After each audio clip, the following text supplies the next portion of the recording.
Caríssimos irmãos e irmãs, temos hoje a alegria de celebrar a memória de São José Luís Sanches del Rio, aquele menino Marte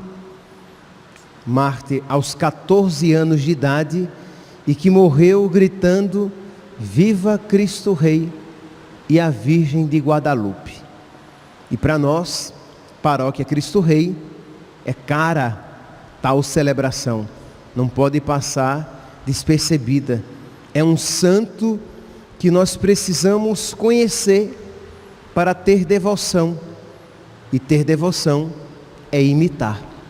Mas é claro, meus santos, que imitar um mártir não é coisa qualquer. Precisamos pedir a Deus a graça de Deus.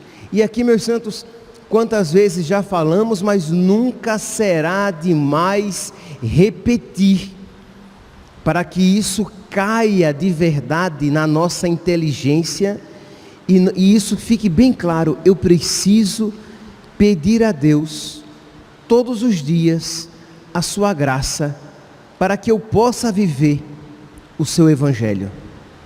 Viver o Evangelho com as nossas próprias forças seria loucura. Então, quando nós vemos um santo, nós vemos o Evangelho vivido na sua pureza. Ora, então precisamos nos reconhecer fracos, pecadores, miseráveis e dizer: Senhor, me ajuda para que eu aprenda, para que eu tenha a força, a fortaleza necessária para renunciar a mim mesmo, tomar a minha cruz e seguir-te.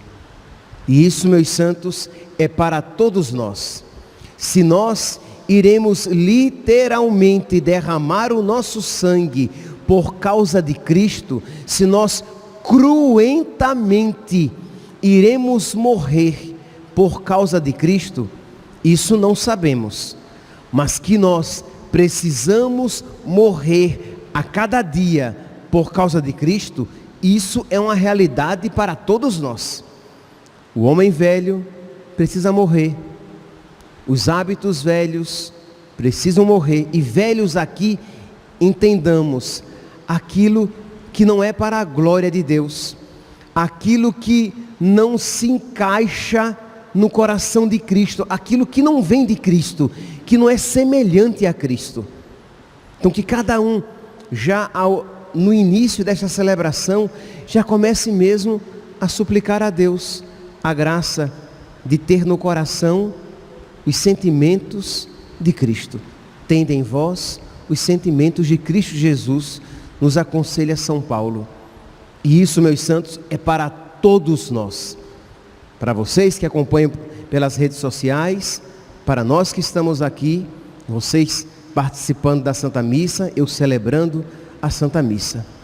Pois bem, então vamos lançar um olhar para a vida deste menino. Nós estamos aqui no início do século XX, isto é, São José Luís morreu em 1928. Então, nós estamos a 83 anos da sua morte.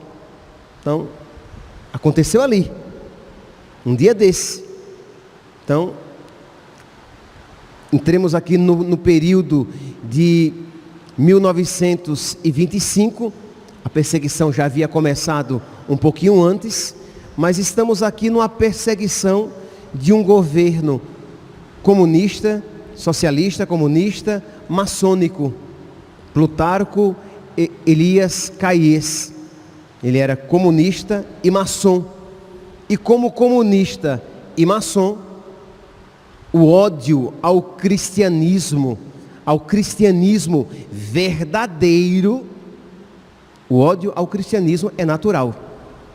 Então, começou uma perseguição. Imagine aqui Isso, repito, nós estamos falando aqui do século passado.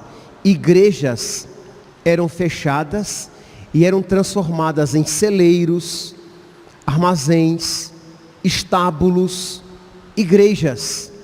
Eles faziam isso literalmente para humilhar os cristãos, para rebaixar o nome. São José Luís, ele viu o seu padre ser morto quando um dos soldados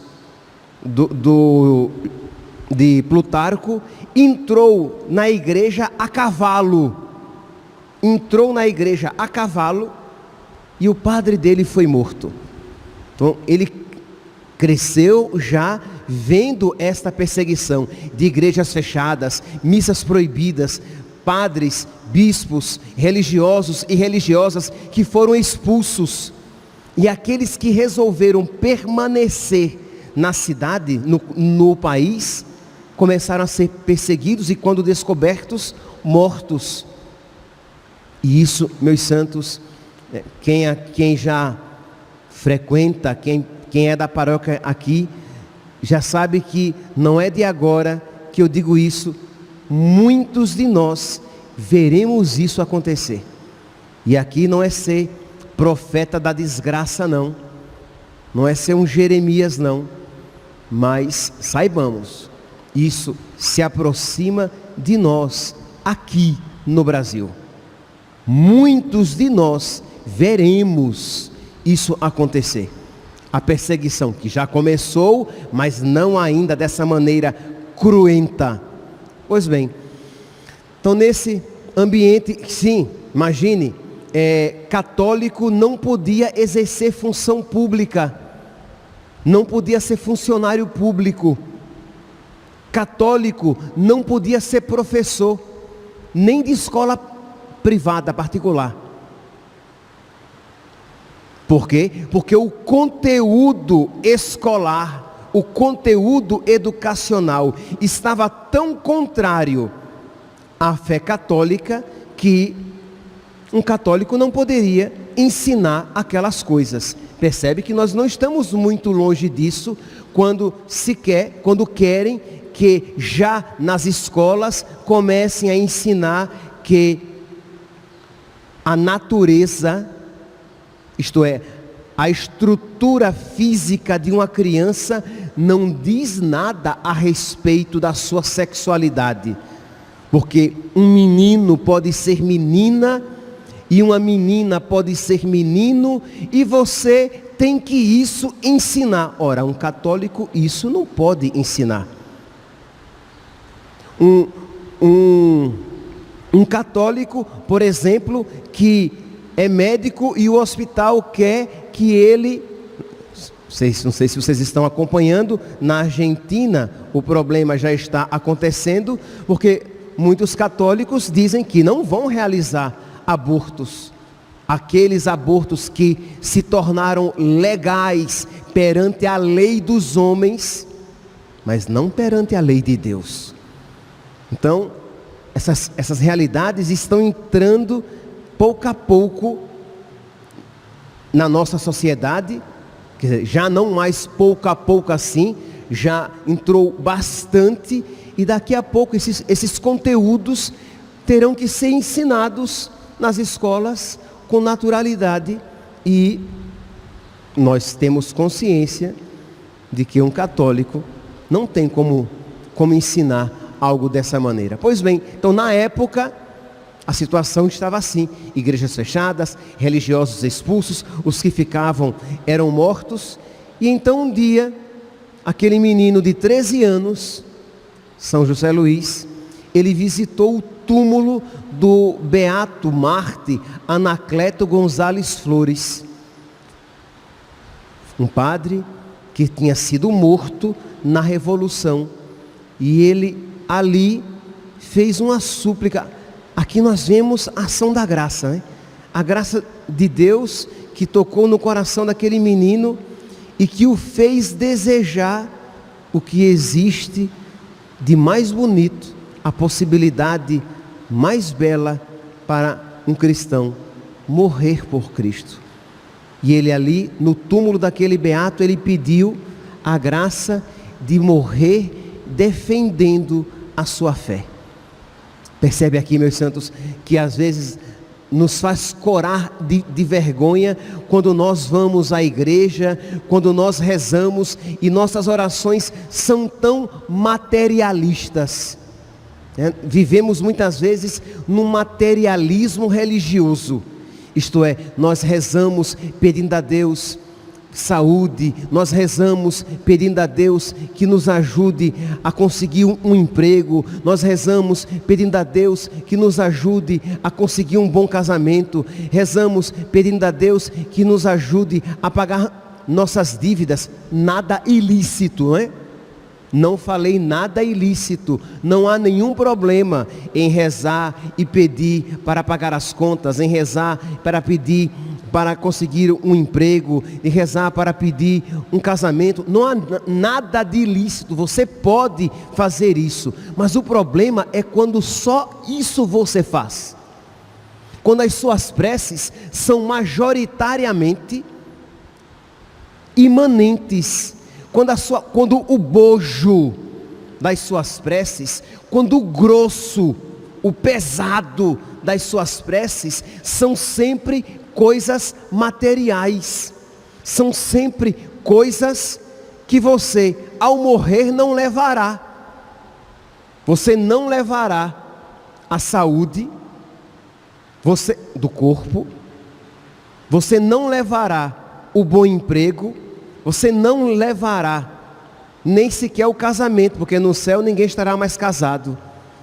Mas você não pede a Deus a graça, você não pede todos os dias, e com o mesmo ânimo, com a mesma vontade, com a mesma têmpera, com o mesmo gás, com o mesmo entusiasmo, o céu, a santidade, a graça de amar a Deus, de nunca magoá-lo, a graça do santo temor, isto é, de temer desagradar a Deus, de temer perder a sua fé.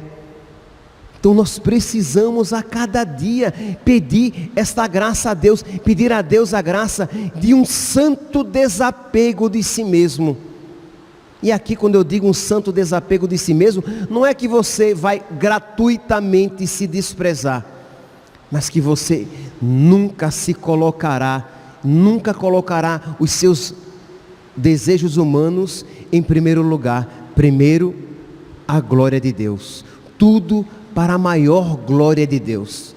E isso, meus santos, nós precisamos rezar e pedir, porque naturalmente isso não nos vem. Naturalmente nos vêm as preocupações cotidianas, as preocupações imanentes deste mundo, as preocupações humanas, simplesmente.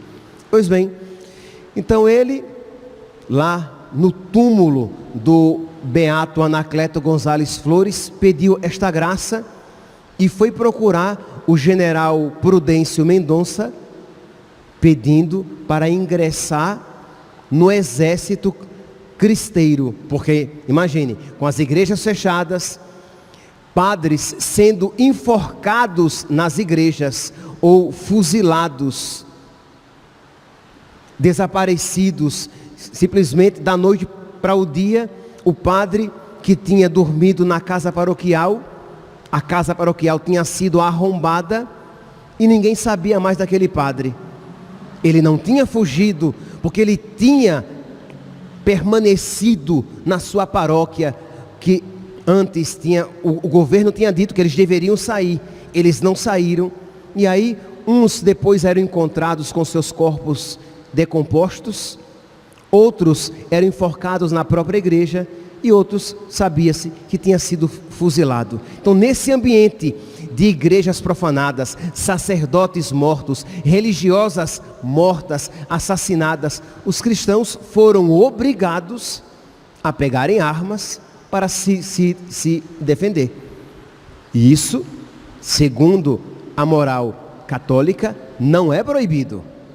Não é proibido. Porque eles foram obrigados à legítima defesa e a defender algo que é que faz parte da liberdade do ser humano de viver a sua fé cristã, da liberdade de todo católico de viver a sua fé. Pois bem, então já havia começado este movimento, o movimento cristeiro, e aquele menino de 13 anos foi então ao general Prudêncio e disse chegou, se apresentou, e o general se espantou com aquele garotinho ali diante dele e perguntou: menino, que vieste fazer aqui? E ele responde: eu vim morrer por Cristo Rei. Eu vim morrer por Cristo Rei. Ninguém tira a minha vida, eu a dou livremente. Eis que venho fazer com prazer a vossa vontade, Senhor. Não há como não encontrar os sentimentos de Cristo no coração daquele menino. Eu vim morrer por Jesus Cristo. Meus santos, mais uma vez eu repito, dá até vergonha. Deveria nos fazer corar de vergonha, porque todo pecado é sempre uma ocasião em que nós nos preferimos a nós mesmos a Deus. E aquele menino preferiu a Deus a si mesmo. Eu vim morrer por Cristo Rei. Ele então entra diante daquela afirmação. O general, que até então não tinha recebido nenhuma criança, mas ficou tão comovido com aquela afirmação que existia algo de espiritual ali, o acolheu. Ele continuou como cristeiro ainda 1 ano, e 1 ano depois, em fevereiro de 1928, ele foi capturado pelos inimigos, pelos soldados do maçom socialista, comunista Plutarco. Ele foi capturado e o objetivo deles não era matar aquela criança, porque não pegava bem matar uma criança. Como dizer que uma criança era uma revolucionária? Como dizer que aquela criança era uma fundamentalista religiosa? Porque esta era a crítica, tá? Porque existia, Plutarco, ele promovia uma igreja, com muitas aspas, católica oficial. Uma igreja católica que obedecia ao Estado.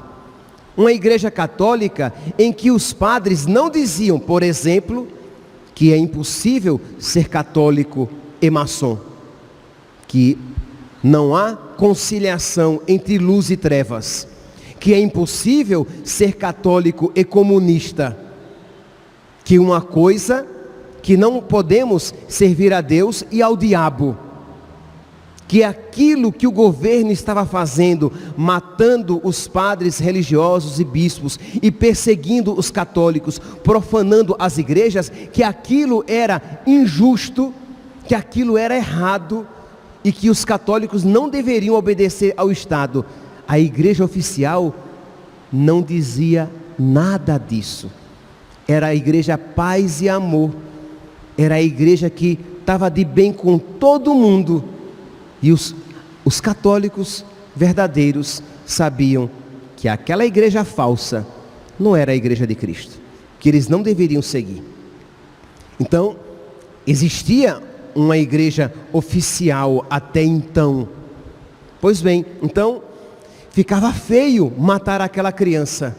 Então eles tentaram persuadi-la a renunciar àquela ideia, aqueles padres extremistas, aqueles bispos exagerados, e ter uma mentalidade mais de acordo com os tempos atuais, de acordo com o governo.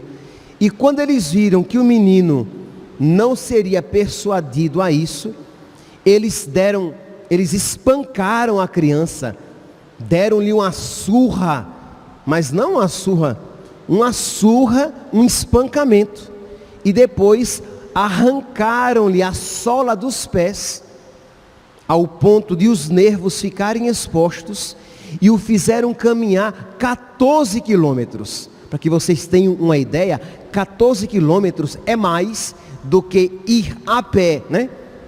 Daqui até a catedral e voltar. Que daqui até a catedral nós temos mais ou menos 7 quilômetros.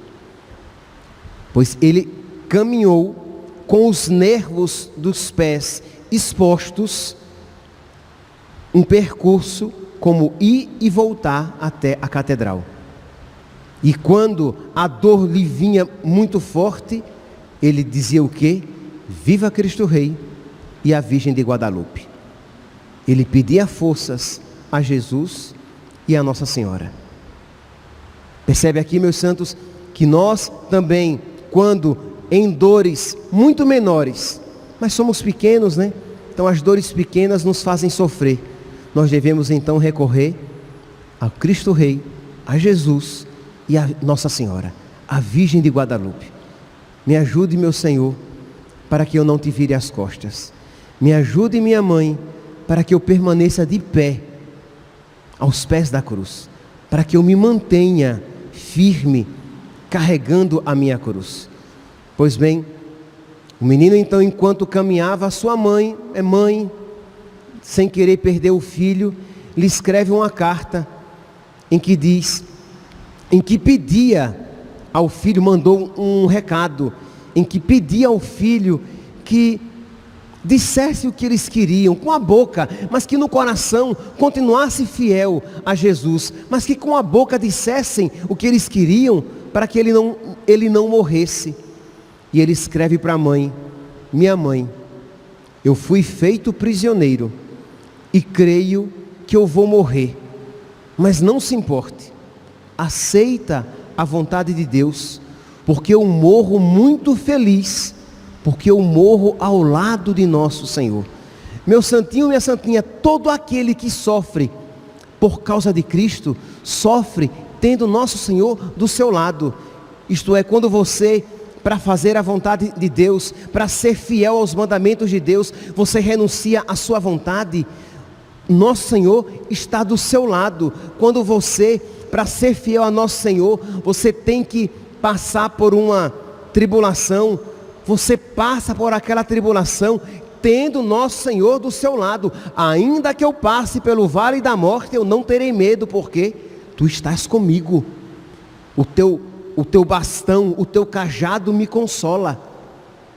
Então essa certeza de que quando eu sofro por causa do Evangelho, eu sofro com Cristo do meu lado. E ele diz, e pede aos meus irmãos que sigam o exemplo deste mais pequenino. Ele que era o irmão mais novo. Nos lembra aqui São Paulo, né? Que pede para que o seu exemplo seja seguido. E então, chega ao local onde foi obrigado a cavar a sua própria cova, recebeu 2 tiros e ainda sangrando ao morrer, escreve com seu próprio sangue, com seu dedinho: viva Cristo Rei. Meus irmãos, celebremos hoje, celebremos com devoção, mas celebremos pedindo a Deus, por intercessão de São José Luís Sanches del Rio, esta graça, para que nós também, na alegria, na tristeza, na saúde, na doença, na bonança e nas tempestades da vida, nós também possamos dizer, gritando e invocando: viva Cristo Rei e a Virgem de Guadalupe.